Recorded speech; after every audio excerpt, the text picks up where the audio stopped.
Bom dia, oitavo ano. Vamos para a nossa aula de hoje. E na nossa aula, nós iremos corrigir a atividade de casa, né? Que foi proposta na nossa aula passada, página 277, 278 e 279. Então, iremos começar aqui na questão 1. Várias bolinhas de isopor foram colocadas em uma garrafa plástica que foi agitada. Veja o que aconteceu na fotografia ao lado. Então, nós temos aqui a garrafa com bolinhas de isopor agitadas, né, em seu interior. Então, nos pergunta, o que aconteceu com as bolinhas de isopor? Explique. Então, vamos lá. O que a gente pode dizer que aconteceu com essas bolinhas? As bolinhas, né, gente, elas grudaram na lateral da garrafa, pois elas foram o quê? Eletrizadas por atrito ao agitar a garrafa plástica e ficaram grudadas por causa da atração eletrostática, não é verdade? Questão 2. Veja as situações abaixo. Então, nós temos aqui a representação de suportes com esferas eletricamente carregadas. Temos a situação 1, onde nós temos um suporte isolante, uma esfera metálica neutra, e temos uma barra carregada negativamente. Então, vamos ao passo a passo. Aqui a esfera está neutra, a barra está recarregada, está carregada negativamente, quando ela é aproximada aqui. Vamos ver o que vai acontecendo nos processos. Quando é adicionado aqui um fio, então, nós temos passo a passo dessa representação aqui. Letra A nos pergunta, qual é a carga elétrica da esfera na situação 1? A esfera, ela está o quê? Foi nos dito. A esfera, ela está neutra, ou seja, ela tem cargas negativas e positivas na mesma quantidade, certo? Letra B nos pergunta qual é a maneira mais simples de se eletrizar um corpo, como a barra mostrada na ilustração 2. A barra, ela pode ser eletrizada por atrito, por isso, basta esfregar um pano sobre ela, certo, gente? Temos a letra C. Marque um X no nome do processo utilizado para eletrizar a esfera nessa situação. Então, nós usamos qual dos processos? Processo de indução, viu? Virando a nossa página, temos a questão 3. Observe as ilustrações e utilize as palavras e expressões do quadro para completar as frases corretamente. Temos aqui na situação A, a representação de dois corpos carregados positivamente e na B, um carregado positivamente e o outro negativamente. Nós temos aqui o quadro com várias palavrazinhas onde a gente vai completar aqui as lacunas, tá?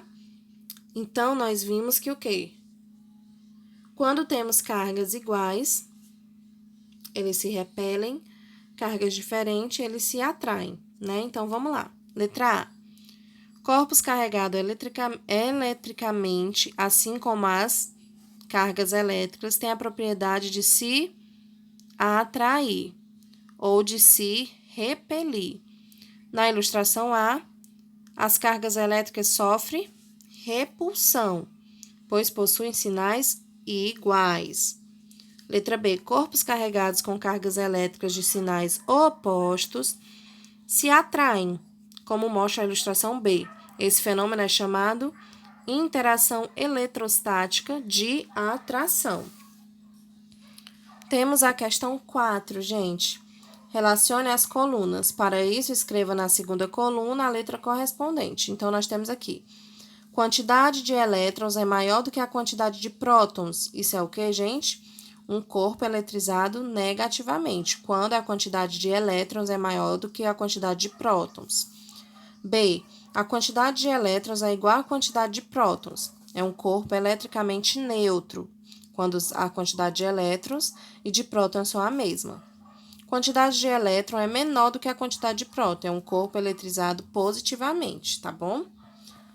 Temos a questão 5. João esfregou várias vezes um balão de festa em seu cabelo. Em seguida, ele aproximou esse balão em pedaços de papel picado, que estava inicialmente neutro. Observe aqui a imagem ao lado. Letra A. O que aconteceu com os pedaços de papel, gente? Os pedaços de papel, eles foram atraídos pelo balão, não é verdade? B. Como você explica o fenômeno ocorrido quando o balão foi aproximado dos pedaços de papéis? Então, gente, o que aconteceu? Ao esfregar, o balão nos cabelos, ele ficou eletricamente carregado, atraindo os pedaços de papel em decorrência do fenômeno da interação eletrostática. Questão 6.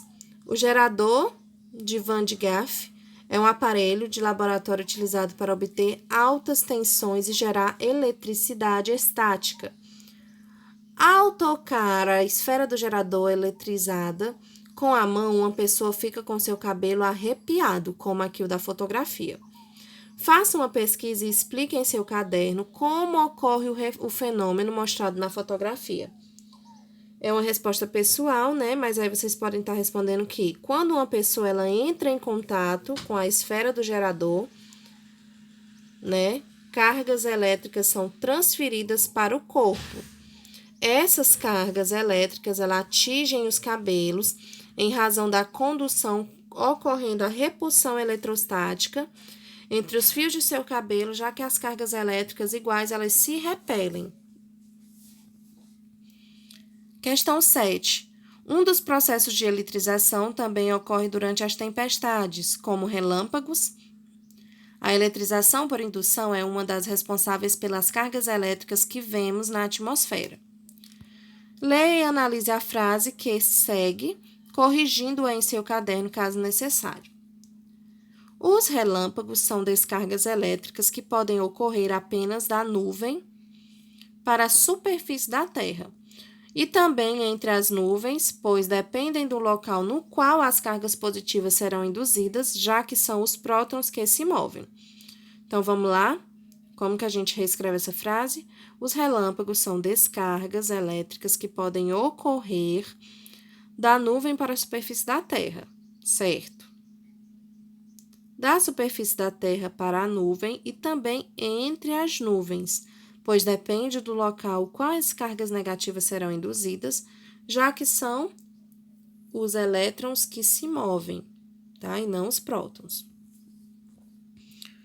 8ª questão. O para-raio consiste em uma haste pontiaguda feita de um material metálico que é fixada no alto de algumas construções. Nuvens eletricamente carregadas causam uma indução eletrostática no para-raio, acumulando cargas elétricas em sua extremidade. Com isso, ele atrai descargas elétricas.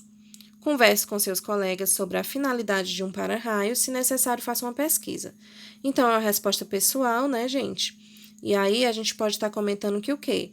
Que a finalidade de um para-raio é evitar que descargas elétricas promovem danos a pessoas e construções. Por causa do seu aterramento, as cargas em excesso são rapidamente neutralizadas, evitando assim qualquer acidente, tá certo? Então, essa foi a correção da nossa atividadezinha de casa.